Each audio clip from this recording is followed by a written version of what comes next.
Man city ने हरा दिया है सैंटियागो बर्नाब्यू पे जाके चैंपियंस लीग में रियल मैड्रिड को, और ये बहुत ही ज़्यादा मैसिव विन है मैन सिटी के लिए और पेप ग्वार्डियोला की एक ऐसी टीम के लिए जिसमें उनके बैलन डोर प्लेयर रोड्री नहीं है, कोवाचिक नहीं है, तो एक अनसेटल सी मिडफील्ड जिसमें अभी पेप ग्वार्डियोला सॉल्यूशन ढूंढ रहे हैं कि कौन कौन प्लेयर फिट बैठते हैं। तिजानी राइंडर बेंच पे थे, निको गोंजालेस पिवट में स्टार्ट कर रहे थे बर्नार्डो सिल्वा के अगेंस्ट साथ में, वहीं फोर्डेन स्टार्ट कर रहे थे, चेरकी खेल रहे थे, हालैंड अप टॉप। तो ये गेम ऐसे कह सकते हैं कि फेवरेट के तौर पे तो उतर रहे थे, लेकिन बर्नबाउ में रियल मैड्रिड के अगेंस्ट हमेशा रियल मैड्रिड ही फेवरेट होती है, ये तो सबको पता है। और स्पेशली इन चैंपियंस लीग में तो हमेशा रियल मैड्रिड ही फेवरेट रहती है। और जावी अलोंसो के ऊपर भी इस मैच से पहले कुछ एडिशनल प्रेशर था कि ये लास्ट लाइन है, डेड लाइन है, इसके बाद अगर यहाँ रिजल्ट नहीं आए तो जावी अलोंसो को सेक कर दिया जाएगा।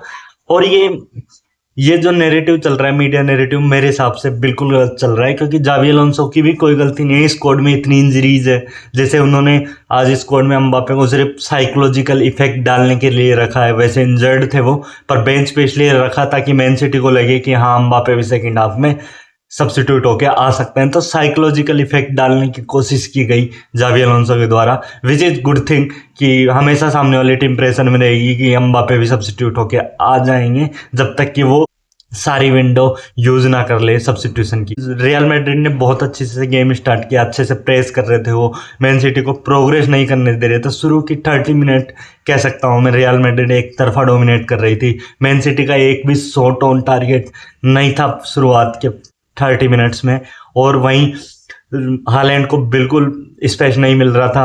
असेंसियो और रूडिगर दोनों बहुत ही अच्छा काम कर रहे थे। वहीं मिडफील्ड के थ्रू रियल मैड्रिड कुछ करने नहीं दे रही थी, क्योंकि चुआमेनी इंटरसेप्ट कर जा रहे थे। वाल्वर्डे का राइट बैक पे अच्छा गेम चल रहा था स्टार्टिंग के 30 मिनट्स तक। वहीं Bellingham all over the place defending कर रहा है बंदा, लॉन्ग रेंज टेकल कर रहा है, साम अपोनेंट के फाइनल थर्ड में जा पा रहा है, अच्छी बॉल कैरी कर रहा है, अच्छी क्रिएटिविटी ला रहा है। तो बेलिंगम का बढ़िया गेम। करेराज ने जब बर्नार्डो सिल्वा से बॉल विन करी और ड्राइव करी तो मिडफील्ड में सिटी का कोई प्लेयर ही नहीं थे। कहाँ निको गोंजालेस, कहाँ चेरकी, कहाँ फोर्डेन, कोई पता नहीं था। बर्नार्डो सिल्वा मिडफील्ड में नहीं था, तो इजीली रन बनाया करेराज ने। और बेलिंगम ने एक अच्छा पास दिया रोड्रिगो को। रोड्रिगो ने 30 मैच के बाद में पहला गोल स्कोर किया रियल मैड्रिड के लिए। और जब भी मैन सिटी के अगेंस्ट रोड्रिगो खेलते हैं हमेशा गोल स्कोर करने की थ्रेट रहती है, और इस मैच में रोड्रिगो ने गोल स्कोर किया।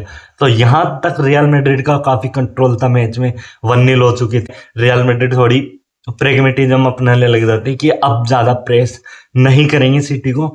शुरुआत के 10 मिनट बहुत सही प्रेस किया, फिर थोड़ा मिड ब्लॉक में सेटल होकर सिटी को करने दिया जो करना है, फिर उन्हें इवेंचुअली गोल मिल गया, तो फिर मिड ब्लॉक में बैठ गई रियल मैड्रिड। और यही मुझे लगता है कि रियल मैड्रिड से गलती हो गई। रियल मैड्रिड गेम किल कर सकती थी, मैन सिटी जब 1-0 डाउन थी, वहाँ अगर सही से प्रेस की जाती या सही से बॉल प्रोग्रेशन नहीं करने दी जाती सिटी को, तो फर्स्ट हाफ में शायद 2-0 अप हो सकते थे। लेकिन उस गोल के बाद में सिटी ने पूरी तरह डोमिनेट किया फर्स्ट हाफ को। लास्ट के 15 मिनट फर्स्ट हाफ के डोमिनेट किया, उसके चलते फर्स्ट गोल निको ओराइली का आया, सेकंड गोल हालैंड का आया। तो कॉर्नर में राउल असेंसियो ने डिफेंड करके सेलिब्रेशन किया था कि डोकू को मैंने डिफेंड कर लिया। वैसे उनके बीच में कहा सुनी भी हो चुकी थी तब तक, तो उन्होंने सेलिब्रेट किया। फिर कॉर्नर से एक बॉल आई, वहाँ पे कोर्टवा सेव कर सकते थे, कोर्टवा ने ऐसे सेव किए हैं, लेकिन कोर्टवा से गलती होती है।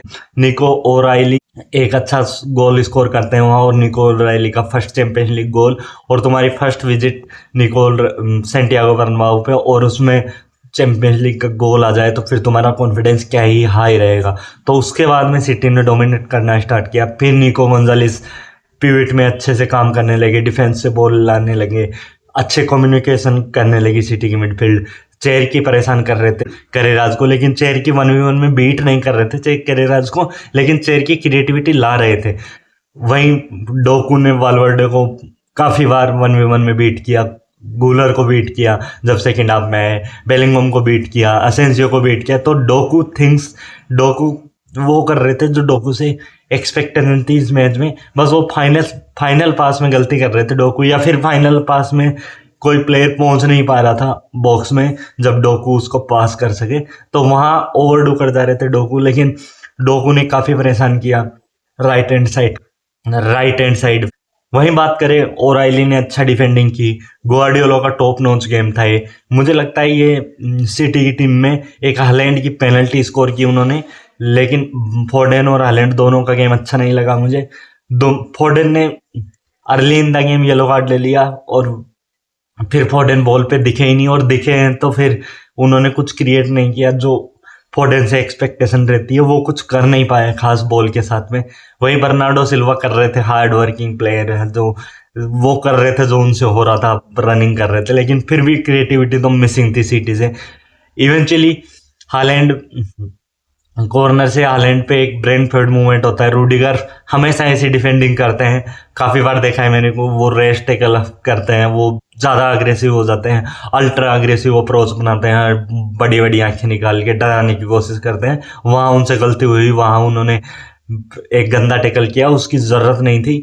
हालैंड के पास क्रॉस पे बॉल आ रही थी, कॉर्नर पे नहीं, क्रॉस था वहाँ पे, और हालैंड को टैकल कर लिया, उसके चलते पेनल्टी मिली और हालैंड ने कूल काम कंपोज फिनिश के साथ में बर्नबाउ में अपना पहला गोल स्कोर कर दिया। उसके चलते सिटी 2-1 ऑफ हो गई। फिर सेकंड हाफ की स्टार्ट भी रियल मैड्रिड ने अच्छी की, पर वहाँ पे मुझे लगता है कि सिटी थोड़ी ज़्यादा सॉलिड पोजीशन में पहुंच चुकी थी, मिडफील्ड के थ्रू थिंग्स हैपनिंग, और डिफेंडर कम्युनिकेट कर पा रहे थे मिडफील्ड के साथ में, तो सिटी कॉन्फिडेंट होती जा रही थी। जैसे जैसे टाइम आगे बढ़ रहा था सिटी कॉन्फिडेंट होती जा रही थी। लास्ट का 5 या 10 मिनट का रन लगा था जिसमें रियल मैड्रिड कुछ कर सकती थी। वैसे रियल मैड्रिड के पास भी चांसेस थे, जैसे बेलिंगम का चिप, विनीसियस का कॉर्नर से वो वॉली ओवर द टॉप मार जाना, पता नहीं क्या शॉट था वो, विनीसियस की थिंग्स ओवरडू कर देना। करेराज अटैकिंग वाइज काफ़ी सही लगे, डिफेंसिव वाइज करेराज को सेविनियो ने 2-4 बार तो तोड़ दिया था भाई बिल्कुल, और उसके चलते करेराज को येलो कार्ड मिला। करेराज के 1-2 इंटरसेप्शन फाइनल सिटी के पास इंटरसेप्ट करना, जो शॉट ऑन टारगेट तो होने थे, वो काफ़ी टॉप नॉच थे। करेराज का गेम बहुत अच्छा लगा मुझे। वाल्वर्डे राइट बैक पोजीशन पे नहीं खिलाना चाहिए क्योंकि उनका गेम खत्म हो जाता है राइट बैक की पोजीशन पे खेलते हैं। तो बात करें थीबो कोर्तुआ की, अगर थीबो कोर्तुआ नहीं होते तो ये स्कोर लाइन और वर्स्ट हो सकती थी रियल मैड्रिड के लिए, क्योंकि उन्होंने काफ़ी अच्छे सेव किए। 2 तो क्लोज रेंज से चेर की और हालैंड के सेव किए, जिसमें इजीली हालैंड स्कोर कर सकते थे, लेकिन थीबो कोर्तुआ जिराफ हमेशा जब भी रियल मैड्रिड ऐसी मैचेज रहती है जिसमें रियल मैड्रिड अच्छा नहीं खेल रही होती है, वहाँ थीबो कोर्तुआ हमेशा आके बचाते हैं।